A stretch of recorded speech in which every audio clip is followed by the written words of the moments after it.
could do this myself. But that then really never ever came part of the party until the global recession, because I was doing great before then, earning more money than I'd ever earned. And then when the market went pear-shaped, I thought, I need to do something here. And that's when I thought I'd like to steer my own ship. So I started making my plans. Could have got chucked out the third story window, I think, if the way I handed my notice into my boss. But I remember saying to him at the time, he was like, "Oh, you're an idiot. I can't believe you're going to do this. This is the worst recession the world's ever seen. I thought you were one of the smart ones, blah, blah, blah." And I was like, "I think you're amazing." I was like, "You're so good and I respect you so much." And I meant it. And I was like, "And you gave me this opportunity here and you were brilliant. And see, if you'd been nice to me, I think I would have shat the bed. But now you've showed your true colours." I was like, I'm going to use this as motivation every day. So you can become disillusioned and stuff. And so at that point, it was pivotal. I went and got myself a coach and said, well, let's just play a game then. Let's just, for the next whatever, let's play a game and pretend we're going to build a business that we're going to sell. And let's pick a number and think about what lifestyle you want. And so we played it out. We just role played it. And I was like, that sounds good. And I can live off that. And that sounds all right. And those timescales seem okay. That's credit to her. But then she says, look, if you do have somebody comes in and wants to pay you an exorbitant amount of money for this business in 5 years' time, you'll thank me that we've got all these documents because you've built it right and you've got it all lined up. And so we played a game. And the game's worked out not too bad. I was planning for it. I was ready for it. Just like my old dog who's still kicking about now, even though it's 16 years, I'm ready for her to be gone. And it's ready. She's had a good life, not to switch it to death of dogs, but it's the same. I was planning for this. And so I'm neither up nor down. A wee bit sad, but kind of happy that it's been good. And I'm absolutely comfortable with the way it moves forward and believe that the team will take it forward to the next level. And I'm there to support them if they need to. Hello and welcome to the Built Different podcast with your host, Stephen Pettigrew. Today's guest is a good friend of mine, Chris Peace. He had a recruitment business called Peace Recruitment and he's managed to start that business 14 years ago and achieved his goal of selling the business by the time he was, or actually before the age of 45. So it's a really inspiring story on how he started, the pain, the challenges, the wins, the setbacks, and how he managed to sell that business to his management team. If you're interested in acquisitions, if you're interested in growing a business, Chris has got some really valuable insights that he can share with you. As always, guys, if you like this content, hit the subscribe button, share it with a friend who might find some value from it, and let's get into the episode with Mr. Chris Peace. So, Chris, thank you for coming on. It's really great to have you on the podcast. Thanks very much for having me. No, pleasure to have you on. Now, I've been wanting to start a podcast for quite a long time and I wanted to invite somebody on that I've known for a long time and respect a lot. I couldn't get them on the podcast, so I thought invite yourself on first of all. No, seriously, thanks for coming on, mate. You've got a lot of stories to share through business and life that I think would really resonate and inspire the audience we've got. And now this is the first episode, so we're going to go into a lot of detail that goes into the start of your business journey, how you actually built the business, Peace Recruitment, and then ultimately selling it, which I think is going to be really cool for the audience to hear. So before we get into all of that though, I think it's really important we get back to the start. What was childhood like for you, Chris, as a kid?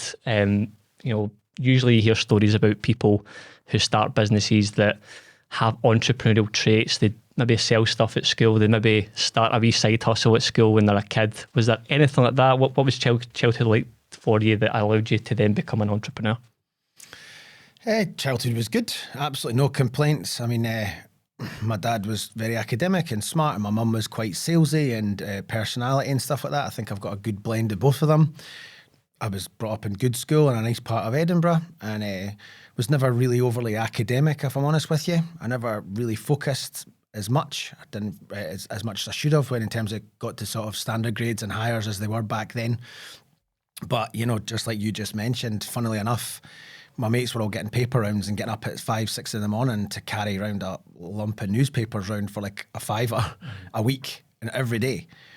And I was like, nah, that's not for me. So I set up my own egg and bacon business, which was all good. I just went around, took the orders, handed out flyers, collected them. I did eggs initially, then I added bacon to it. So I thought I added another channel in, and I thought, what goes well with eggs? I'll add bacon. And then, just like you said, it's almost like I've told you that before, but I don't think I have told you that. I did fantasy football at school. So back then it was just in the Telegraph and you sort of sort it up. I thought you're only allowed to make 2 subs in the fantasy football in the newspaper when you put it public. I'm going to do unlimited subs, but it's 25 pence a sub. So I would sit in the basement and everyone would come in and I ran it for the whole school and we had hundreds of folk in it and they would all be making at least 4 or 5 subs. 4 or 5 subs, £1 times everybody. I was going home on a Thursday, primarily a Thursday after school, loaded because everybody paid to get part. I was like, look, I'm taking nothing for this. All the money goes in. This is how much it costs to enter and this is how much you're going to make. So yeah, I did that, but my upbringing was very standard, but I always knew I wasn't going to go into like the corporate world. I always thought I'm going to go into a sales environment, but my dad did sort of change management and growth mindset and was consulting within the NHS and stuff. So around the dinner table, it was all about communication and music and chatting and, you know, challenging things. So I think probably my upbringing did foster some of those early entrepreneur feelings that have maybe come to fruition. Mm-hmm. Cool. I should mention as a kind of disclaimer that you and I both know each other from outside this podcast. This isn't the first time we've met, obviously. So we've bumped into each other at some networking events. We've shared a few beers together and stuff. Mm-hmm. Yeah. And we've got to know each other. So I know bits of the story, but there's also bits that I don't know. So you grew up in Pilton, yeah? Mm-hmm. Well, yeah. Talk to us about that. Right on the edge of Pilton, which is quite a rough bit of town, and then there's Boswell and Grierson, and then it goes into Trinity, which is really nice. So I got Wardy and Trinity, which were both really good schools. But if I was the other side of the track, you're maybe not quite as fortunate. So I was literally right on the border. Mm-hmm. So you get on the Wednesday, you'd see all the folk coming from the not so nice part of town coming up my street to go to the local chemist to get whatever they were looking for. And so, yeah, if you went one direction, it was no the best, burnt out cars. And if you went the other direction, it was big houses and fancy cars and stuff. So I was right in the middle of that. And I was lucky because you get to see both sides of it. And in business, you're going to come across all sorts. So you need to be able to adjust your personality accordingly. But no regrets about where I grew up. And there's certainly no hard luck story or anything like that. My mum and dad put food on the table. We went on good holidays. I never wanted for anything because they did very well for themselves. So there's not a hard luck story. But you know, you see some stuff when you're that close to the action. Yeah, that's something I resonate with actually, because I had a good childhood as well, and again didn't have to ask for anything, and good kind of upbringing. But you do hear a lot of people that's got, you know, troublesome childhoods, and that's what eventually gives them that drive and motivation to go and start a business and make something for themselves. But where do you think, before we go into all the juicy stuff, how you got into business, what do you think it is that drives you, that's gave you that motivation? Is it just want to make something better for yourself? Is it something else? What drives me? Helping is definitely there, solving problems. I've always been quite inquisitive. Like I would never hide at the back of the class and be a troublemaker. I was always compliant. I did what I was told, but I would challenge authority as well if I thought something wasn't right, and I was kind of push boundaries. I tried to have a bit of fun as well with it. So I don't know. I don't think from the early age there was anything that kind of drove me down a certain path, because I didn't know what I wanted to do. You know, initially when I left school, I just took on my part-time job, which then was in like the local post office, the little sort of sweetie shop. I just picked up some extra work there, and I did that for 6 months until I sussed stuff out, and you know, went partying a little bit for 6 months, and then I fell into travel, and then I went into pensions, and then eventually I started doing sales within there, and then I thought I'm going to join a kind of bigger recruitment company. But I brought a wee surprise for you as well. Right, okay. And it kind of goes back to kind of not only the location of where this podcast being filmed, but early inspiration about being a winner. And I know this will go down a treat for you. Yeah, looking forward to this. So I thought to myself, I would put this. I thought I would put this on. This could be your snippet for the front of your podcast. This will go viral then, will it? The blue lights give it away why I don't like this. You can keep that on if you want. So I thought to myself, I need to wind up Stephen with something. And I also thought, well, when you're watching it, at that point it was a losing team back in the 80s and 90s and stuff like that. You need to do something. Obviously that's changed You're showing these your age days now. and stuff like that. I know, but that moisturiser was doing you some tricks there. You just gave away all the secrets. But you take inspiration from lots of different people. Your mum and dad, football players, teams, all that sort of stuff. But yeah, that was the wind up. Wasn't expecting that. We'll have to change the colour scheme for next time. Okay, that's through me a wee bit, that one. I thought it might. So back to you. In terms of going through school and then eventually getting into those kind of jobs you mentioned, you bounced around a little bit, it sounds like, bounced around different jobs. Was that important to kind of, because you didn't know what you wanted to do, to understand a bit more what was out there? Did you ever have a desire to be a business owner at this stage, or was this kind of fostered later? Nah, I would love to say that there was definitely a plan, but at that age, I didn't know what I was doing, and probably a lot of people can resonate with that. You kind of stumble from one to another. I was loyal, but I was always spongy. Wherever I was, I just wanted to soak up as much as I could. I wanted to learn off the best. I wanted to do what I was told, take on board, challenge. Why do we do that? Can we not do it a different way? I always was like that, but not, trying to, ruffle feathers. I just was like, we could probably do that instead and think about ideas. And so travel was a great place to go because it was client facing. I always liked traveling. I thought, I could do that. Plus, it was about 90% fit young women as well.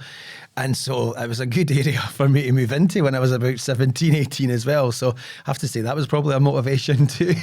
And so, and you got loads of free, cheap holidays and educationals, and they were educational in all the ways. So they were good. And but then it was 1999-ish. Internet started coming on, so I kind of got a bit of the ick because I thought everybody's doing their own thing now, booking their own flights, and it was all changing. We're back in the day, you just had to go to the travel agent. So I thought I needed to get into something that was more stable. So then I went into pensions, and I thought, okay, give that a go. And I did that. So I did travel for 4 years or something, and then I did pensions for about 3 or 4 years as well, which was good because they taught me process and tick the box and fill out the forms and systems, and it was standard life at that point, very professional organisation. So I learnt the other side from the sort of relaxed, salesy travel stuff.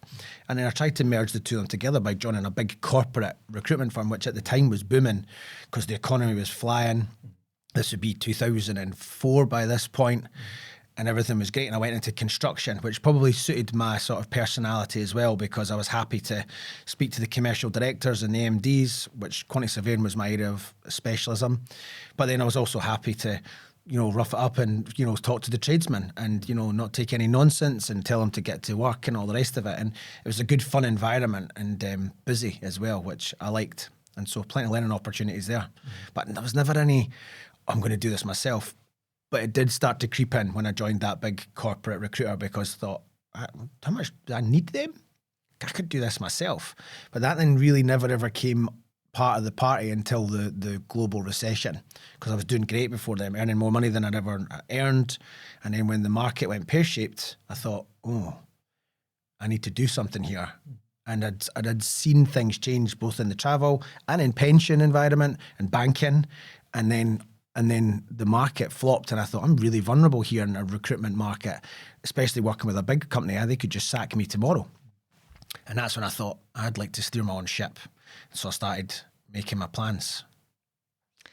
And you mentioned plans there, so this is quite a common story. So you work in a big corporate animal. I've been here as well, and you start to get, as you mentioned, itchy feet, and you almost feel like a number in these corporate animals. And you're right, it's just a job. They can quite easily get rid of you if they choose to. So this story of going into a company, learning how it works, and then stealing's the wrong word, but then doing your own thing, but in a similar vein. How did you start that process? I'm guessing you didn't wake up one day and just leave the next day. You must have been, for the people out there that's maybe done this, they can maybe resonate with it.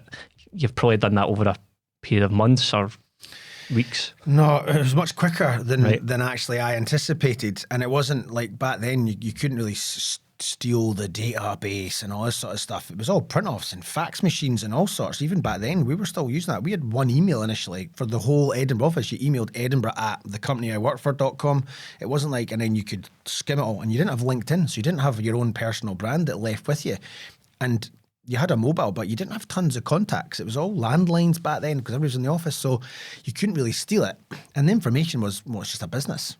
It's like working in a chippy and opening another chippy. It was just doing the exact same thing. You learn how to do it. So yeah, it wasn't orchestrated, and there was no plans like that at all. Ultimately, the tsunami was coming. The world recession was happening. And I was in a massive tanker and I didn't want to get hit.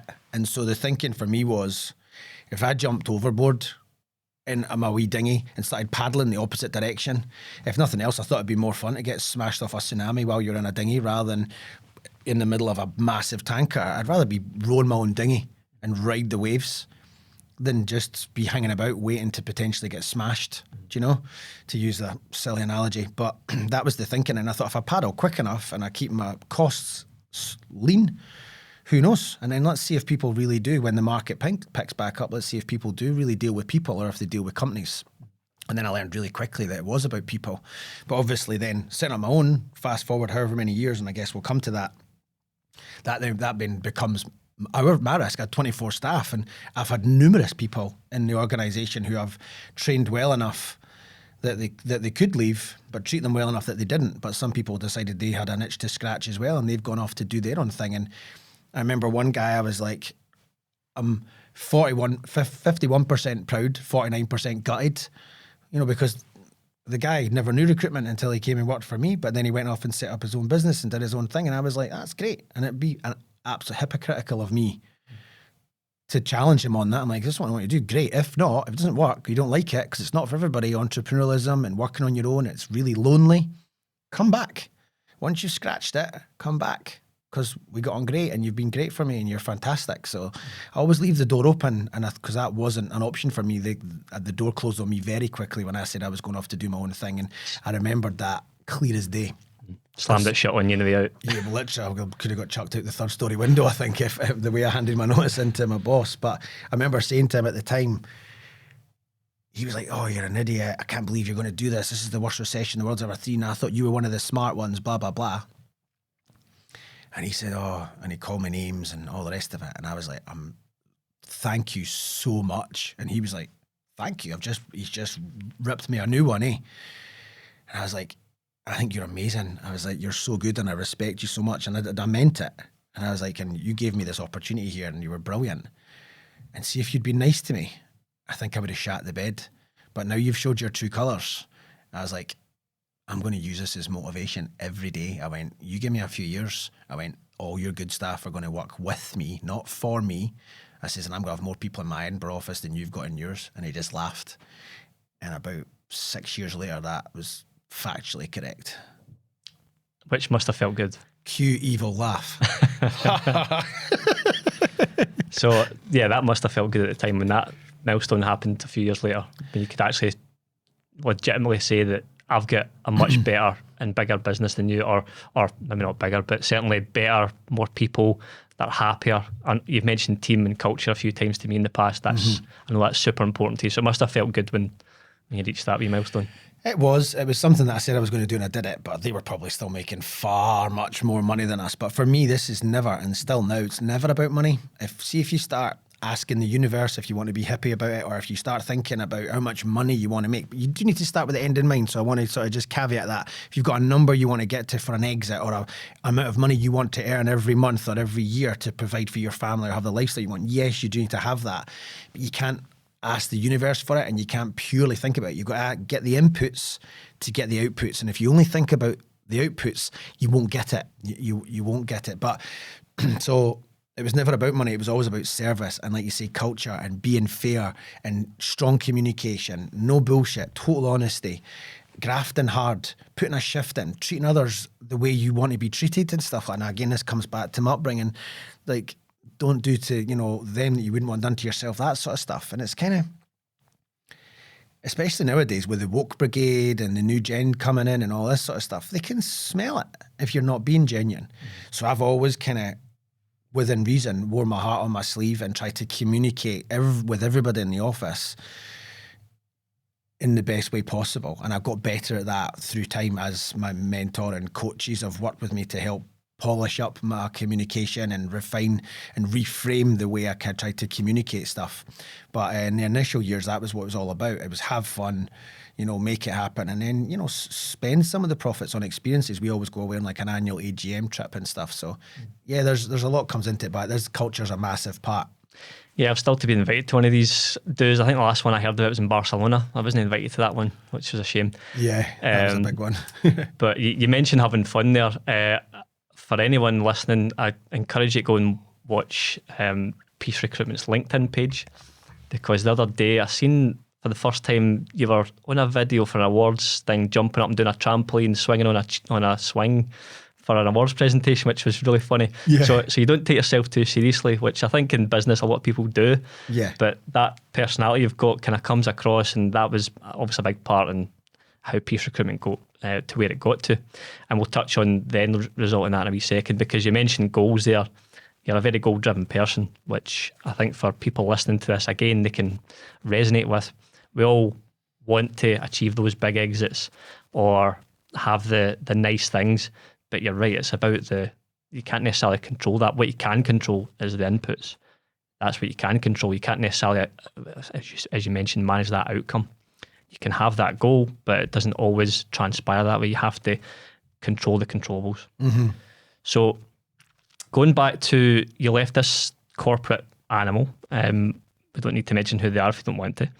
And you then started up your business. Now, I'll do a little kind of idea of where it kind of went over those 14 years or so. Mm. So it's Peace Recruitment. You started it on your own, and I want to go into loads of detail on this, but you've started on your own. You'll have loads of setbacks, failures, wins, successes, and everything in between. We want to hear all about that stuff. You built up a really good team. You mentioned you've got 20 odd staff, multi-million-pound company, good profits, good cash flow, in the property and construction industry specifically for recruitment. And then you've done what many people can never do or never actually achieve, and actually sell the business for, we won't mention the figures, but potentially life-changing sum of money, I'm going to guess. And that took you 14 years, and you had a goal to do that in that time, and you've achieved it. And I think that's really inspiring. Obviously I'm from the M&A space, and I do a lot of acquisitions myself, so this sort of stuff really floats my boat. I love talking about this stuff. But before we get into the really sexy bit at the end, when you sold, and maybe it wasn't as sexy, but I don't know, sometimes people say it's almost an anticlimax feeling. I've heard people say that quite a lot. When you actually sell a business, it's almost like anticlimax. Mm-hmm. So you started off that business. What was it like in terms of starting a business? What was the challenges for you? What was the stuff you had to learn? What was the setbacks? What was the stuff you didn't have a clue, and you just had to learn your feet? One of the important things for me was getting my dog. She was a puppy at the time. I got in a routine, because it's easy when you're a one-man band or you're starting off on yourself to just nip to the pub or go to the gym or go and meet your partner for lunch or lie in or watch Wimbledon instead of cracking on. Or it's easy to get distracted. So the dog got me in a routine, and bless her for that, because she was just scratching my door wanting out at 7 o'clock in the morning, and it was walkies, and then it was computer and phone, and then she needed out again, and then it was lunch, and then it was out again, and then it was walkies, and it was I was just like, and to be honest, the company that I worked for before, they taught me so much. I just thought, well, I'll just keep doing that. So I set myself a day plan up, and I just cracked on, and I set myself targets. And so the early days, but it was lonely. But it was a really quick 2.5 years, because as a stages model would teach you of a business, initially you're frantic, you're doing everything, but you're excited, you're thinking about it, you're dreaming about it, you're absolutely buzzing. And then you, over a X period of time, you'll hit like a small brick wall. And at that point, you need to maybe think about investment, and that might be more time, or it might be technology, or it might be plant, or it might be coaching, or it could be office premises, you name it. But there's an investment, and it comes quicker in certain industries than it does in others. And for me, I could have sat there and been a one-man band for the rest of my life with a laptop and a mobile. But at that point, I thought, I'm onto something here. And I felt like I was on a crest of a wave, and the clients that I wanted to work with were working with me. And so it was kind of lonely, but it was exciting. And then I decided to invest, and I went, right, do you know what? I'm going to get a member of staff. And so I took on my first person. And then, when was that roughly, Chris? This was 2011. Okay. And then he joined PayY initially, which was ideal. And then I said, look, if it works out, you can buy a minority share in the business. And so that was the plan. And then 2 became 3, 3 became 4, 7, 15, and you've got various pivotal jump points where you have to sort of grow up as a business, because initially you get away with loads of stuff and you can just crack on. And then eventually you're like, right, we don't have a policy for that. Or, you know, one of your staff is lucky enough to be having a baby or something. You're like, right, we need to find a maternity policy because we need to pay somebody, or whatever it might be, or a sickness policy, or you need to register to become ISO 9000 to get on a tender list. And all of a sudden you're thinking, how come I'm not just making money and doing phone calls anymore? So it evolves, but you get evolved with the business. But yeah, no, it was great fun, and it was really exciting, and you eat, sleep and dream about it. And everybody that'll hear you talk about it, you're like, they're getting their earbud off, I'm going to do this, I'm going to do that. But I never really ever at that point even had big plans. I just cracked on. And then I sort of thought, okay, like 5 years in, I was like, okay, I need to get serious now. I've got families and people relying on me making the right decisions. So I decided to get my shit together and start thinking about what I would do next. I don't know if that answers your question, does it? Yeah, I mean, I think what I'd like to hear more about was there challenges in terms of, maybe it was, now this might sound funny because you've got recruitment experience, loads of recruitment experience, but did you have trouble recruiting the right staff? Did you have trouble cash flow in the business? Did you have trouble getting your margins right? Was there any particular challenge that you had to learn because you didn't have that skill, or you didn't have the mindset? Or no, I think when I realised I was at a level that I was ready to step up, when I brought in a reliable person who was really capable, Jamie, he really complimented me. And actually, so what his skills were different from my skills. And so actually all of a sudden the burden was shared. And so actually getting that first hire correct was absolutely pivotal. And he was only with me for a few years, but it was a really important few years where he helped me systemize, because he was more analytical and detailed, and he understood branding and marketing more than I did. He wasn't as much about the relationships. And I think for him, he was more of a lifestyle kind of thing he wanted, but he enjoyed the building something new and all that stuff. So, you know, kudos to him. And I thought I just sponged off that. So do you know what? There wasn't really any major challenges. Everything was easy. Yeah, I mean, because even cash flow, I was paying myself like 30,000 or something. I was just like, okay, that's enough. I wasn't like, right, I'm going to get that fancy car, and I'm going to go to these fancy dinners, and I'm going to do this, and I'm going to get a new house. I was like, don't believe the hype. Let's just crack on, keep the money in the business, which has been pivotal. And that's been super pivotal when it's come to the deal that we'll talk about at the end, because it would have been so easy for me just to fleece it of cash. But then I'd still be working in the business for much, much longer, and I wouldn't have achieved my overall end goal. And there's different ways you can get the money out of the business in a more tax efficient way than paying yourself huge dividends every year just because you could, or you might feel like you deserve it. So do you know what? It was quite plain sailing, but in Edinburgh, they say you're a New Havener if you're really lucky, because if you fall in the water leaf and come out with a fish in your mouth, or you'd fall in shite and come out smelling roses. My mum's always said that about me, that I'm just born lucky, but I think the harder you work, the luckier you get. And I've certainly never been shy of that in terms of putting a shift in, both in terms of hours, but reading the right books and trying to put my best foot forward. And so, you know, I would say, blowing my own trumpet, I kind of deserved the luck because I'd sucked it up enough times. And the support was there around me, my infrastructure, my friends and people to help out and stuff like that. And that's kind of what I want to do now in my future career, which I know we'll come to as well. But that was pretty plain sailing. But it was good because we won this one contract with a water company, and they needed loads of engineers, and we had loads, and we caught this moment, and all of a sudden we had 5 or 10 engineers out, which just seems tiny now because we've got hundreds out.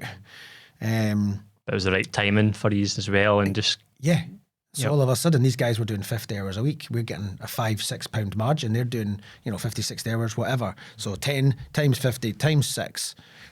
My bills were paid, and my dividend was covered pretty much with one set of temps. And then the perms were on top, and all of a sudden the market started coming back, and we were really well positioned to capitalise. And we were more agile and more nimble than some of our competitors, and motivated as well, because the two of us were doing it for us. And then Tamara joined, and then we added a channel, which was trades and labour, and all of a sudden we could deliver to the whole market, and she was amazing as well. And so we went from this, and then she came in and added literally 100 people within 6 months, and all of a sudden that money came into the business. And so, yeah, We had a good, solid, small, reliable team, and we smashed it early, and then we saved the cash so we could invest it for the rainy days, which is coming, because if you're going to ask me about challenges in the business, we don't want to say the C word, which is obviously COVID, not the other one. Well, I've made that mistake on podcast before using that word, so, and it wasn't COVID. It sounds like this is quite an interesting point then. So you're right, a lot of people, when they make money in business, and we see this with some of the businesses that we take a stake in to help the business owner, they almost get ahead of themselves a little bit. They start generating a lot more cash than they usually do. Again, I'll use the examples of our businesses. They use our pricing matrix, the cash flow forecasting, sales forecasting, and eventually they start building up a cash balance in the bank. And it's very tempting for them to start taking it out. Yeah. Very tempting. But it sounds like you've had more of a longer term vision without you mentioning it there. It sounds like you've had a longer term thing in your head there. And there's something to say about being in it for the long term. You know, I think people always come into business thinking it's get rich quick. It's totally not. And it's not.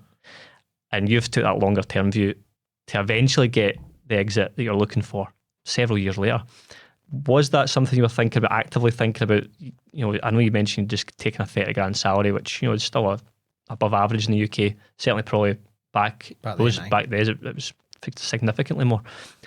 Where are you thinking longer term even back then? I always viewed myself as I worked for the team and I was the leader of the business. I never really ever pulled rank or like smashed the desk around and being like, this is my company, these are my clients. It was never like that. I viewed myself that I worked for them. I was there to help them be amazing. I was there to show them how to do it.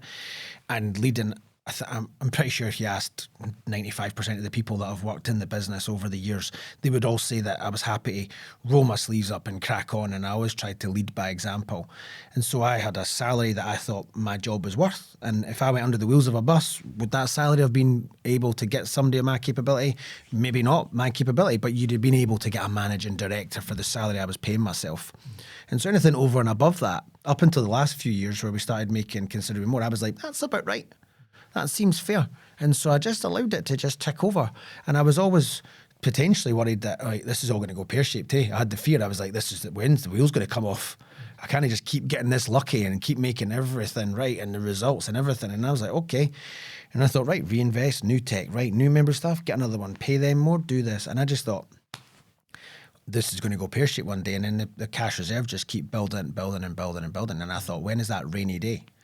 And, you know, it did come. It did come when everything fell off the side of a cliff and we made no money, and then we had no temps out, and then everybody was furloughed and it was pear-shaped. And so it did happen, and I didn't have to take any loans, and I could still take a dividend out of backdated profits, and then we survived, and then we thrived and did 28% up year on year the year after COVID. I mean, it was the Great Resignation and everybody was moving, and it was a real turbulent time because some folk were back in the office and then, you know, all this sort of stuff. But the rainy day was there, and I didn't know I was saving it for that, but I just thought, what if? And cash is, everybody says it, cash is king, cash will forecast. They just don't think about it. And then they go away and buy a fancy watch for themselves or a fancy car. It's like, try and trade that in when you really need it, because if nobody's got any cash, they're not going to buy it because they're not interested. And then who are you going to keep your business support? So I always viewed it that I worked for them and I worked for the business, and that was it. And so everything else was extra. And I could always take more in the future if I wanted. And then also I thought to myself, what's the most tax efficient way as well?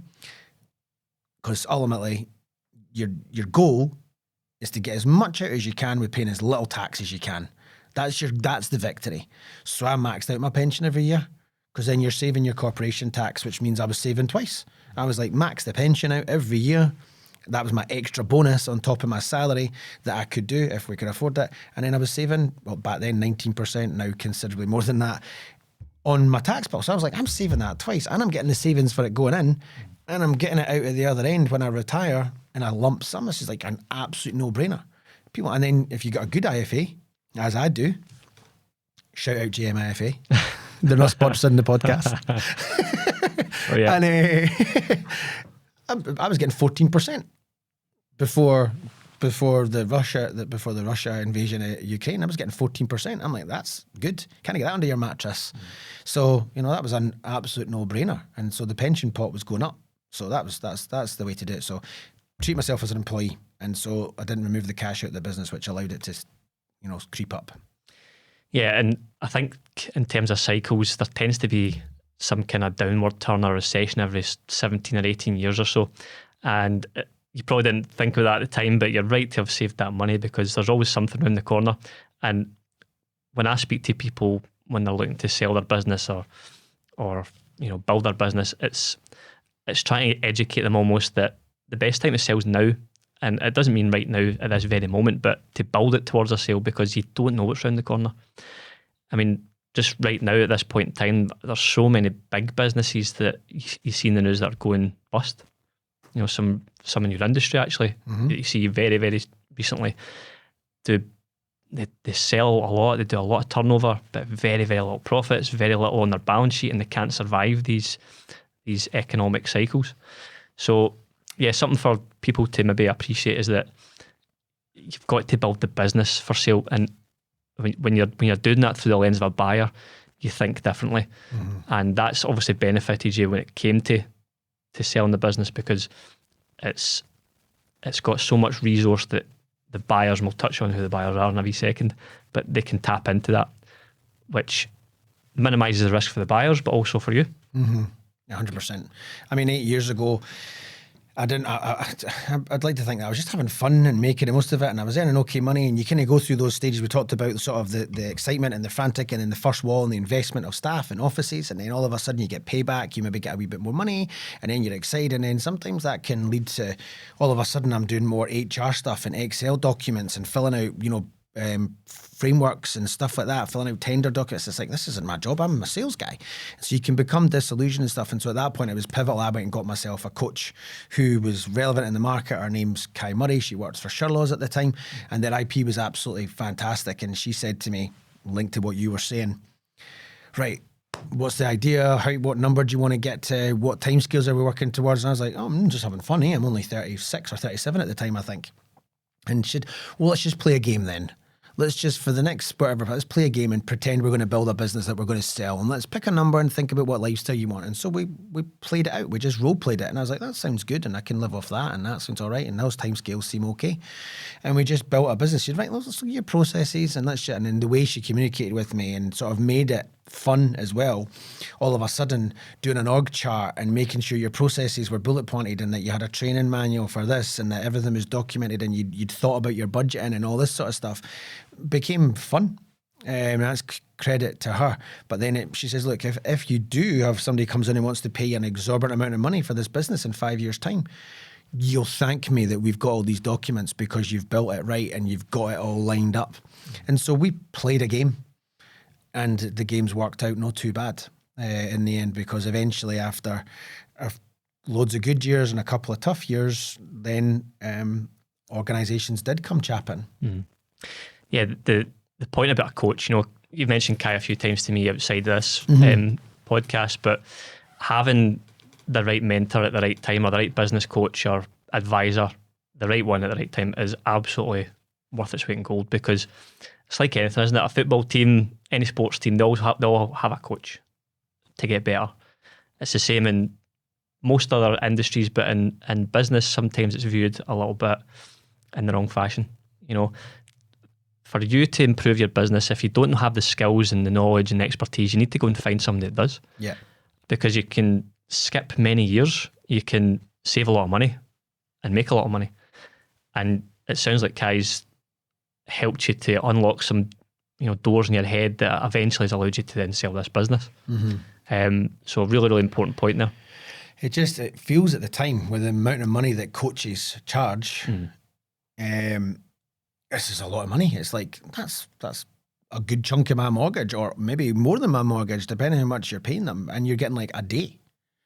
But it's more than that. They're like their fee, and like the way I used to communicate with my team, it's almost like I've got my pre-Kai and my post-Kai, the reframing and the shit that I could give her, and the stresses and the phone calls or the voice clips I could send her on WhatsApp, and she would come back to me. She didn't work for me for one day. She did one day's work. she was there for me every day if I needed her. And I'm not going to take the piss out of that. But there was days I would phone her or text her, or she'd send me an article that was maybe of interest. This is linked to what we were saying. You should read this, or to help that, or here, I need you to come to this event with me. You're going to meet these people. It's difficult to quantify what they're doing when you've got somebody that's there to support you, however much you need them. But it feels expensive at the time. But looking back now, it was the best investment. It was the best investment, but it was expensive. And I look back on my management accounts, how much money I've spent on it. But, I don't think I would be sitting here now if it wasn't for the knowledge transfer and the support and stuff like that. But there's different ways you can get this stuff now. Podcasts, you can join groups free of charge, YouTube's out. YouTube, a lot of free stuff on you there, can of do course. that stuff, but it's not the same. No. You can't go to YouTube and ask it to solve your problems. It's not a shoulder to cry on when your management team have just deserted you, But so it depends what you need. But for me, the coach was the way to go. Yeah, you're right on YouTube and stuff, and even podcasts like this. There's a lot of free information out there, but most people out there don't actually take action. Most people listening to this podcast will consume it and do nothing with it. And we've all been down that road before. For me, I've always wanted to have a podcast of my own, but when I have a specific challenge, maybe it's a sales thing or it's a lead generation thing, it's a mindset thing, I'll go and deep dive on that particular person I'm following and get a bit of inspiration and actually do something about it. Just taking a few notes for podcasts and YouTubes and actually putting it in action puts you into like the top 1% straight away. So no, I completely resonate with that, mate. In terms of, before we go into the sale, and we'll touch on that next, looking back during Peace Recruitment's time, what was your biggest win that sticks in your head that was the biggest turning point, other than maybe Kai? What was the biggest kind of win or success in there that was a turning point that really accelerated the growth? There was lots. I mean, getting the culture right, that wasn't like a moment. Getting that right and retaining your staff, treating them like human beings and stuff, and the fun we've had is important. So getting that culture correct has probably been the biggest win, because everyone who's worked in Peace Recruitment, I think, would say, the majority of them would say it's been good fun. They learnt a lot. They took the information and moved on, or they've stayed and they've developed and stuff. But from a business perspective, and recruitment specific, you need to have a split. You can't be a purely perm business, because an investor comes in and goes, right, cool. Okay, perm, great. You're making loads of money and it's all profit. Fantastic. I'll take it. But then as soon as the people are gone, you've got nothing. So you've got to have a split between temp, which is for us, our trades and labour, and then your contract, which is your more white collar, hired by the hour or on 6 monthly contract sort of guys, and perm.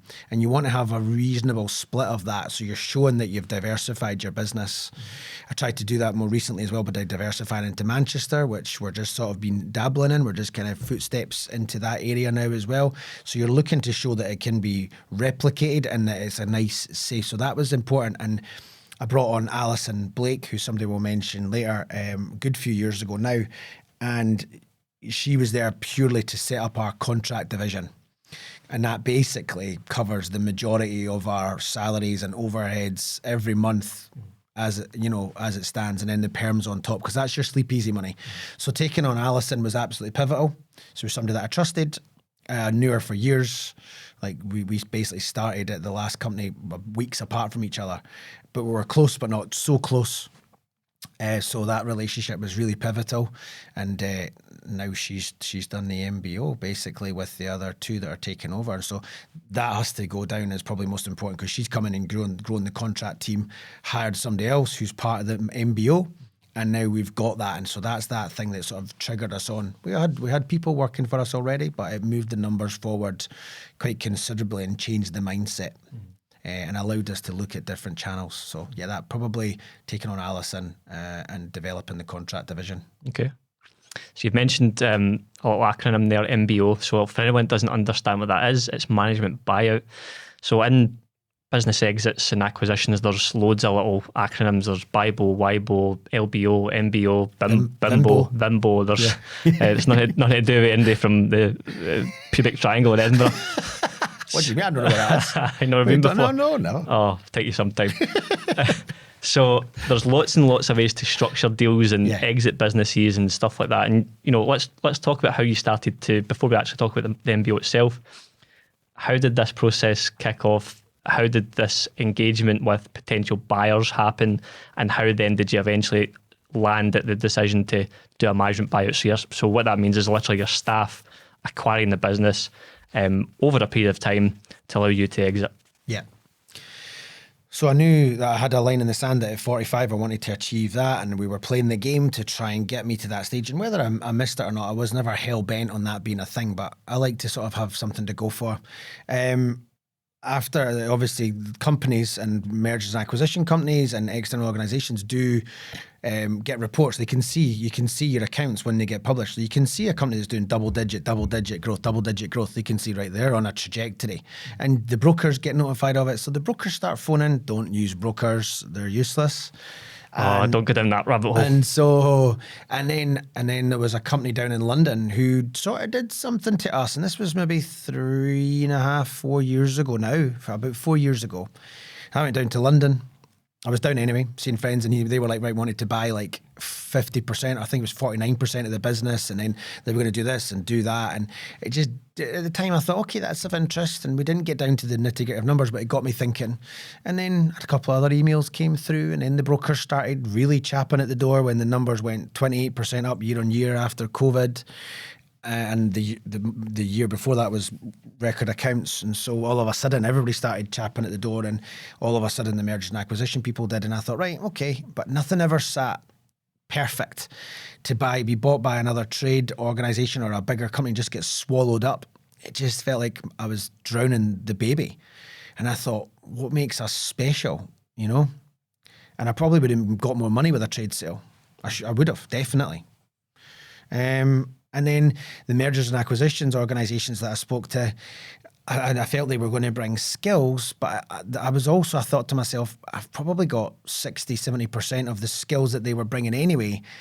And then I also felt to a certain extent that these individuals were maybe not valuing it as much as I valued it at, because of where I'd been at with the trade sale previously, because they didn't know where the dead bodies were hidden. They hadn't been able to come in. They had to do a fag packet valuation without coming in and doing the real due diligence on the business, which is where they're going to strip it apart. But I knew that I'd lined the business up really well. And so I was like, nah, it's worth that. But actually the numbers purely on the balance sheet and on the P&L maybe didn't work that way for the mergers and acquisition organizations. And so until I'd really let them look under the bonnet, they were never going to do loads of ad backs and value it the way I wanted. So for me, as well as a reward to the team, I thought I can do a Vimbo here.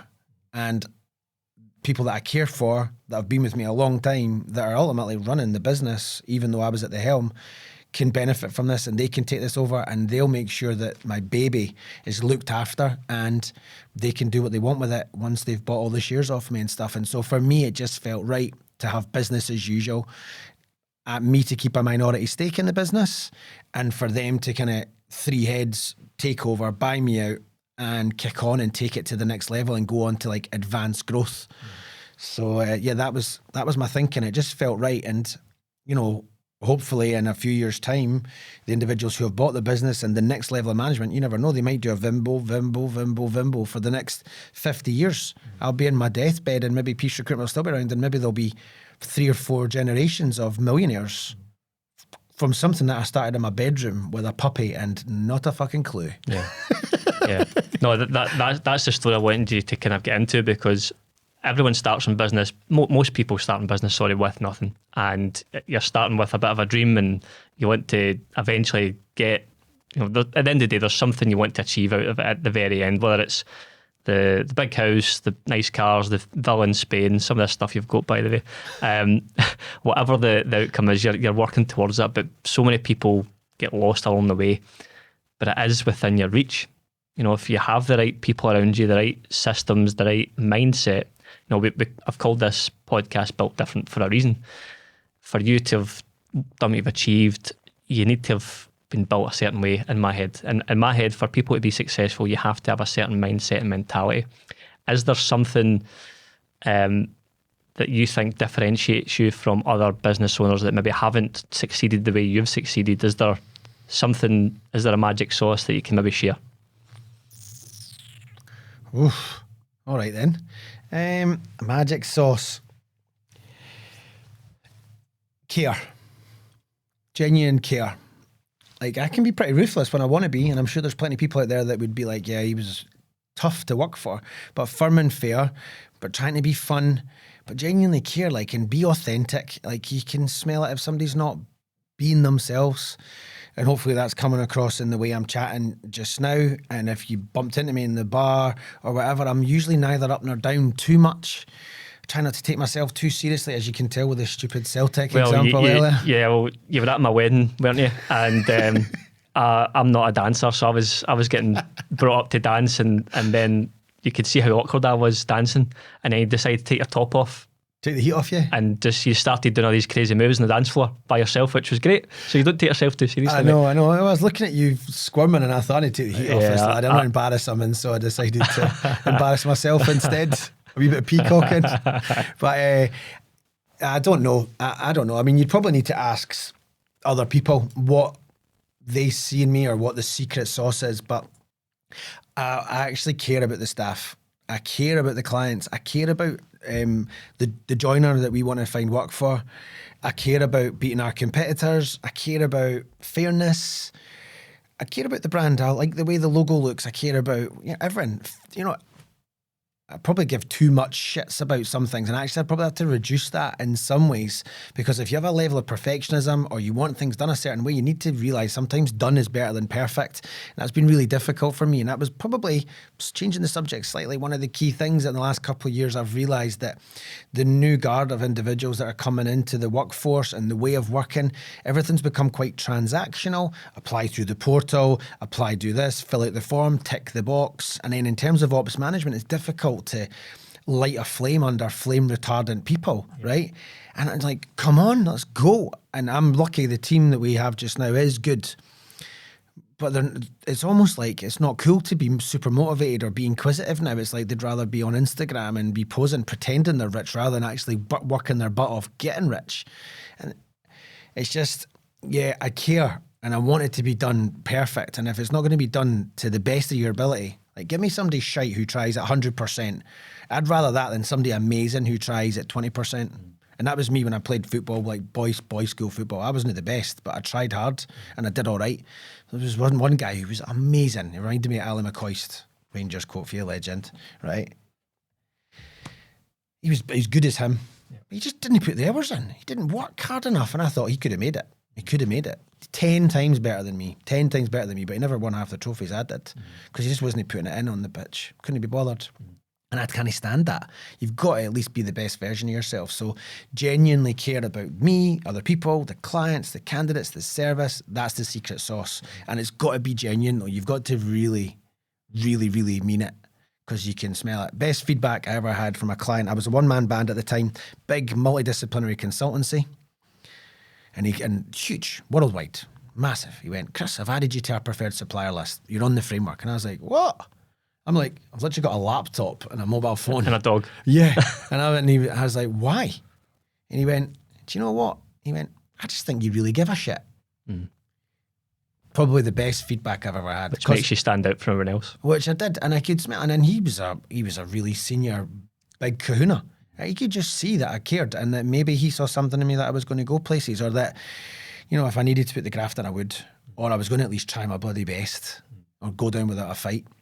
So that's it. Genuine care and authenticity and clear communication, I suppose, the secret sauce. But there was no eureka moment in there, I don't think. Care's, I'm glad you said that, because a lot of people we speak to and what we do, you can tell, as you said, you can smell it, that they don't care enough about what they do. It's almost like a job rather than a passion. Now, passion and follow your passion is maybe not the right advice for people, but you need to care. You need to care about the product or the service you're providing, what it is you're solving, because ultimately that's them that's going to get your rewards in the future. Rather than just seeing somebody as a high ticket item or something you can squeeze money out of, you've got to build that service for the client. So we see that quite a lot in companies we speak to and engage with. We don't necessarily work with these people going forward or partner with them because they're not aligned with our values. Our values are the same. We want to work with people that care about their customer and their suppliers and their staff, and because that's how eventually you get to build this really valuable business. So before we go into like next steps for You you. can care too much though. Oh yeah. And that's probably one of my biggest mistakes is probably caring too much. I probably held on to staff for too long when they were gone. I probably, had the wool pulled over me with clients who thought they were going to pay me and they didn't. Because you were giving them more and more longer terms. Yeah, I promise I'm going to pay you. Yeah. Just give me another 10 days, Chris. Give me another few temps. And they're just using like a credit card before they announce bankruptcy. So you got to ensure your debt, invoice factoring, all these sorts of things. There's ways you can finance and refinance your business, as you know, fine well, to make sure you reduce your risk. And so one of my problems is sometimes I can get the piss taken at me because of that. And so I've had to learn to be a little bit more ruthless and getting that balance and still being authentic is right. But having that little edge that you could be or that you do it or that you're not going to take any shit is really, really important. And that's difficult. And you learn that over time. That's a skill, isn't it, you learn? But you just make enough mistakes early on. Yeah. And it's a gut feeling. Like my business partner Jamie talks to us quite a lot. He's probably got quite a good gut feeling when it comes to things, and your gut feeling's just honed over time and experiences you've had, good and bad, and that's basically what it is, isn't it? You get a gut feeling about things after experience so many stuff. So no, I get that. I've probably been guilty of that in the past as well, particularly with staff.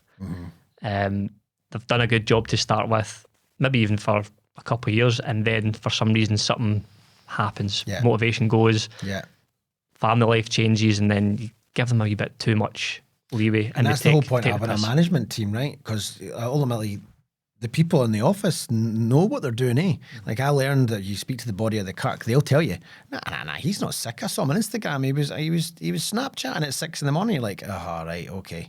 And like, get rid. He's not one of us. And see if you've got a really good culture, the bad apples, they get weeded out. Almost self-polices itself. Yeah, absolutely. Self-police, that's much, much better. So you don't actually need to manage the guys because the guys get rid, right? Don't speak to him. He's not one of us. We're all in this boat going in this direction, rowing, trying to achieve this goal. And you've got one idiot at the back rowing the opposite direction and they're like, chuck him overboard.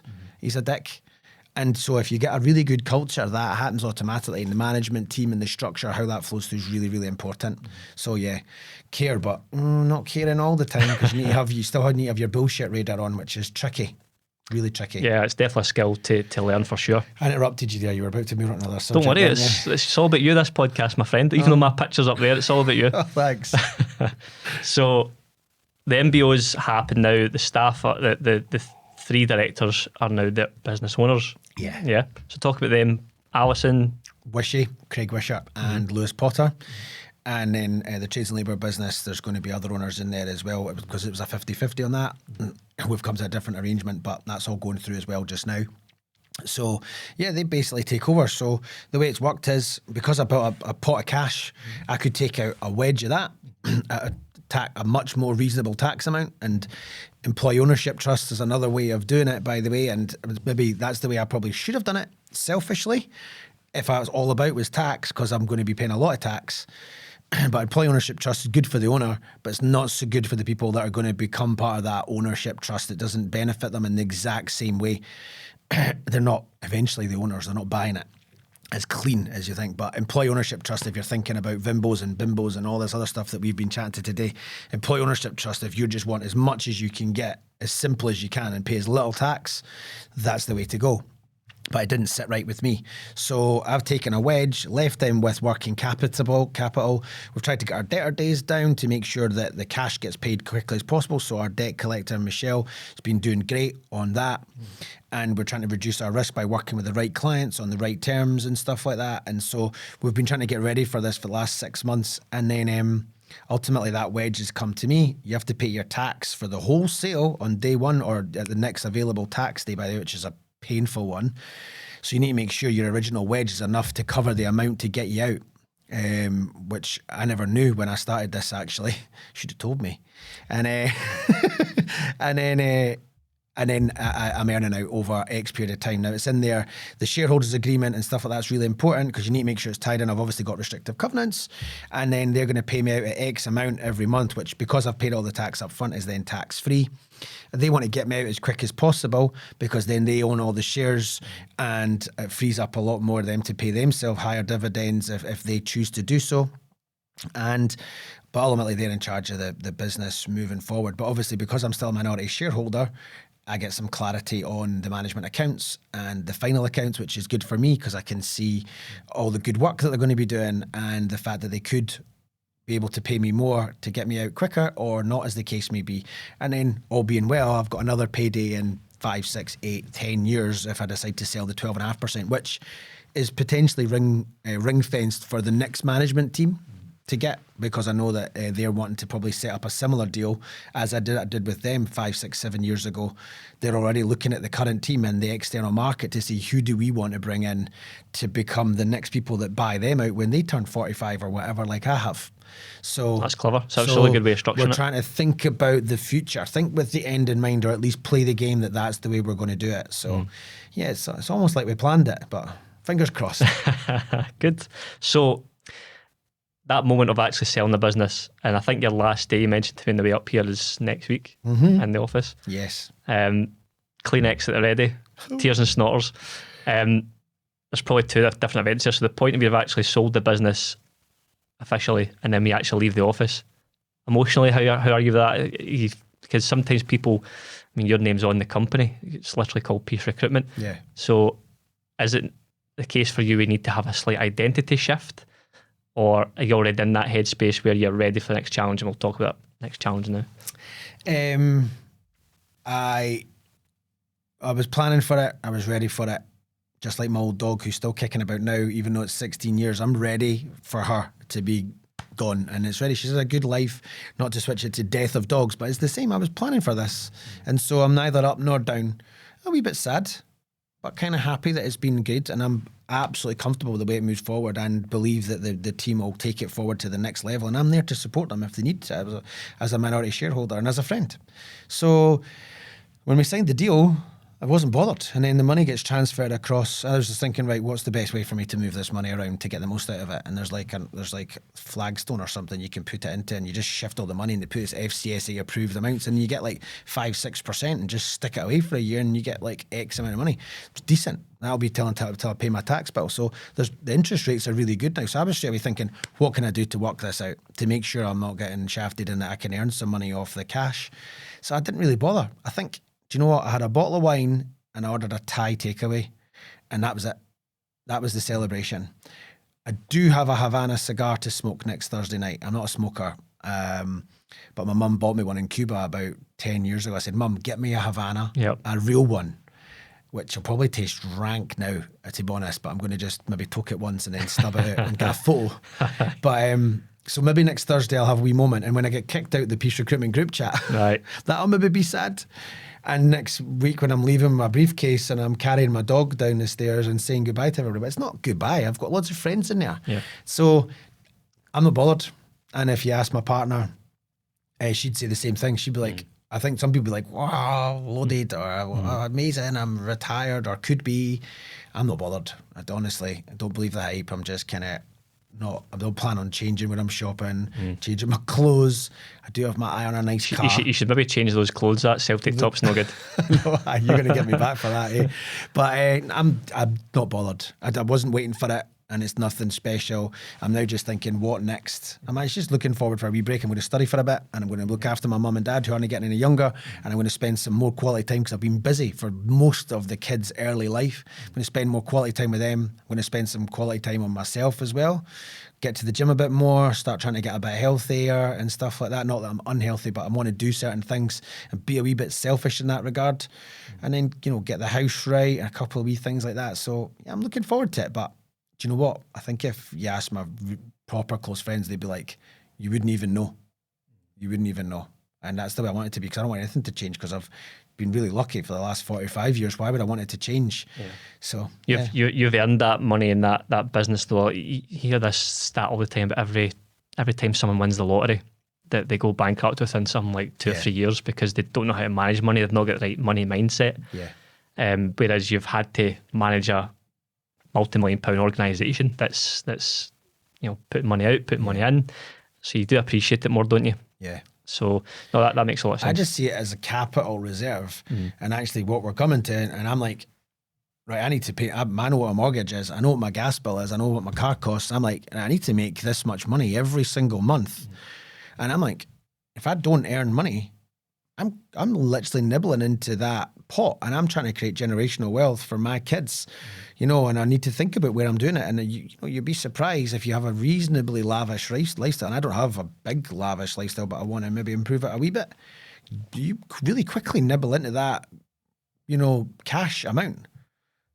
And all of a sudden you wake up and go, how did that happen? And, you know, it's not like I'm going to hopefully, touch wood, die in the next 10 years. It's not like I'm retiring in my late 60s, 70s and I'm thinking, right, I can live low. I'm like, I could be live for another 100% of my life up till I'm about 90 statistically. So I can assure you the money I've got from this business will not last me that long if I keep going and spending the way I'm spending just now. Especially, you know, a few kids and that, you'll surely drain that if they're needing to go to uni and college and all this stuff. So yeah. Yeah, an interesting book that I read recently was How to Own the World, and it's a guy called Andrew Craig that wrote it a few years ago, and he's a English professional investor, and he talks about the pension crisis in the UK and across the world actually. And the stat that stuck in my head was that the average UK salary right now is about £27,000 a year. It's the average salary. It's mad, eh? Now, for you to live that average lifestyle by the time you get to retirement age, 65 now, soon to be 67, probably further extended, you're going to need, everybody to earn that average lifestyle, you're going to have at least £500,000 in the bank. Because you're not going to get that for the government. You know, and that's an average lifestyle. If you want to have a 40 grand lifestyle per year, 80 grand, 100 grand, that pot needs to be bigger. If you've got a partner, that pot needs to be double if you both want to have that lifestyle. Yeah. So whilst we are young and we've got these opportunities to make businesses that can give you those capital events, which quite often is for the average person like you and I, it's the best way to get those capital events. Build a business, build massive value, sell it, and then reinvest that capital into stocks, hard assets, property, whatever it may be. And then, as you say, you're not nibbling away at that. I know a lot of people that's sold for decent amounts of money, haven't invested it properly, and then 10 years later need to get straight back into work because they've not invested it properly. Mm-hmm. So no, I think that's great advice, mate. What are you doing now then? So this is obviously there's a pin there that's now, you know, stopped that part of your life almost in Peace Recruitment. Yeah. What's the future look like for you now? What are you working on? What does the next few years look like for you? So initially I'm going to get the monkey off my back and do the equivalent of like an HND in business management and leadership. Because I never left school with any real qualifications or anything. So it's like a couple of months I've got to basically get some S's in, and it's like the equivalent of going into like level 2. Why is that important for you? It's a personal thing. It's just I didn't do great at school, but I never ever felt stupid. But I didn't get the exams I wanted. My English teacher said to me, "The only higher you'll ever pass, Peace, is higher signing on the dole," right? And it's funny how you can get motivated in different ways, right? My boss, when I left that other company, motivated me. My English teacher motivated me by saying that, and I thought, no, absolutely not. I'm not. I'm just going to have different skills than what you view as being important. I mean, if I spoke to him now, he's probably dead. He'd probably go, yeah, that worked a treat, that reverse psychology or something like that, because he was just like that. But he meant it at the time. He didn't view me as somebody that was ever going to be able to pass anything. In fairness, he was correct. I didn't pass very much. So I want to just prove to myself that I can get through these exams and I can get it passed and I can tick it off. And it gives me a potential that if I want to go on to do the full degree in something else, I can jump straight into like year 3 and eventually maybe go on and do a master's. Who knows? So, but I'm doing it just for me. I love learning now. I'd hated learning before. But now I love reading a book, and I was listening on a brilliant audiobook. Like when I'm in the car, I very rarely listen to music unless I'm with the kids and I'm trying to entertain them. I'm listening to a podcast or I'm listening to something that I feel is going to feed my brain, and I'm just constantly looking for that knowledge. If nothing else, just for something to talk about at the dinner table or to chat shit to your friends about. It's only so long you can talk about Celtic or the weather or politics. Celtic fans usually talk about Rangers though. So it's only so long you can talk about that, and then eventually you need to have something else to talk about. And I like being interesting or trying to be interesting or have something to say. So yeah, I like learning. So I want to get the monkey off my back and just see where it takes me. Who knows? I might just sack it off altogether. I might not even pass. Who knows? They'll be like, you're thick. So that's the educational piece, but have you got Have you got a new project you might be working on? Yes. So Shirlaws were the company that Kai worked for initially, and they're now called Powered by Shirlaws. They also did a management buyout from the original Shirlaws. And so if you've ticked certain boxes like built businesses, sold businesses, or have a certain pedigree or worked in the corporate environment, climbed the ladder, you can become part of Shirlaws. So ultimately, I'm moving from my side of the desk being the person being coached to the person being the coach or the consultant. So I'm now, with immediate effect, part of Powered by Shirlaws, and ultimately my company within there is called Peace Coaching. So I've not updated my LinkedIn profile yet. I'll do that next week or in the next couple of weeks or something like that. But I've already signed up some clients who have heard about my plans over the last 6 months, who have decided they want to work with me. So that's really exciting. I've not even started business development yet, and I've already signed up clients. So that's hopefully testament to a good personal brand and network, which is really important. But so I'm going to be empowering, is my idea, to help as businesses, SMEs, other CEOs, to try and help them achieve their goals. But I want to try and do it in a relaxed, fun way. I want to be able to be their shoulder to cry on and support them. That's my idea. I want to try and inspire these individuals the same way as Kai and Shirlaws inspired me all those years ago. I'm going to pass too much kudos to them, but it was important, and I want to see if I can do that. Plus, it's exciting working with loads of different businesses and touching light touches and then adding real value, which you must get all the time. And going home and be like, yeah, I spoke to 5 business owners today and I've changed his life and I've helped this and I've remortgaged them and I've done this and I've saved this. It must be brilliant. Rather than just being knee deep in one business, it's a completely different thing. And so I'm looking forward to that. But I'm not going to officially start that till January 2025 when I really get going. And I'm looking to probably sign up maybe 8 or 10 clients a month max, get those individuals and try to, take their business to where they wanted to go with their help, like walk hand in hand with them and support them, but have a laugh with them. So I'm in a lucky position where I can choose to pick and choose the clients I want and, add value, and I don't have to, work. I don't have to take clients on just because they're going to pay me, because hopefully, all being well, I won't need to worry about that. So it's a really comfortable position to be in. But yeah, coaching and mentoring via Powered by Shirlaws is my plan. No, that makes a lot of sense for this stage of life, in my opinion, mate. You've got a lot of stuff to share. So, no, that sounds super, super exciting. So, AI can't take your job being a coach either, eh? Well, I think. Maybe. I don't know. Technology and that's a problem. There's a lot of jobs, maybe. AI can potentially just rip off all the top people at their kin and almost... We're only at the early stages, aren't we? So it's not interesting got that time. Emotional. No. They can't sit opposite you and have a laugh and take the piss and then jump from conversation to conversation without being prompted. So there was a little bit where I thought about travel, pensions, recruitment and processes and technology and the way it's changing. And I did think, do you know what? Personality. You can be as much technology as you want, but you can't put a real, authentic personality into a robot. And I thought, well, if I've got that and I'm all right at that, and real life experience. And put it all together and have empathy and care and all these things that I've mentioned, I thought it's a pretty safe area. And as well, I think people now more lonely than ever in business and in life and stuff like that. And so having somebody they can rely on, that they can trust with personal stuff as well as business stuff, I think is really important. I think the world needs it. But we don't need life coaches. We need people that have done it, been there, got the t-shirt, do you know what I mean?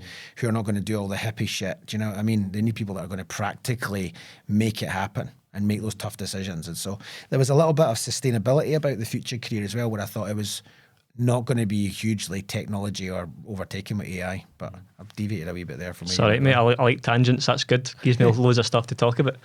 So to wrap up then, so it's been great. I think a lot of people will get a ton of value from this. It's very much a story where, to use the overused phrase, rags to riches almost.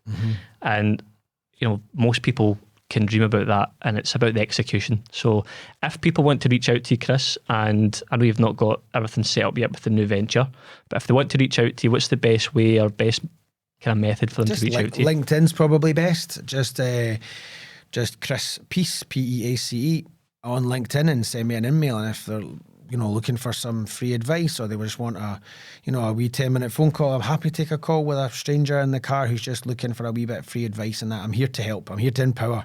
And if eventually they want to maybe work with me more closely, then that's great. I've got, a few spaces that I want to fill for the start of next year to help businesses. Obviously, my niche and area where I've nailed on is recruitment. I understand every matrix within there and every system and bit of tech and how that works. I can't work with construction and property organisations because I've got restrictive covenants and I'm still invested in another business, so I can't help you in that regard. But any other sectors, I can support, which is an area I can add some real value. But LinkedIn is the best place to get me. Awesome. Well, Chris, thank you very much for joining me today. First guest. Thank you. We'll try and edit that Celtic talk bit. I think we'll see. No, see if you'll Cammy leave can it do in. You put that on your first screen. You'll get people looking at it just for that reason. And that's been a pleasure. Thanks for having me on. Privilege. Awesome. Thanks, mate. Cheers.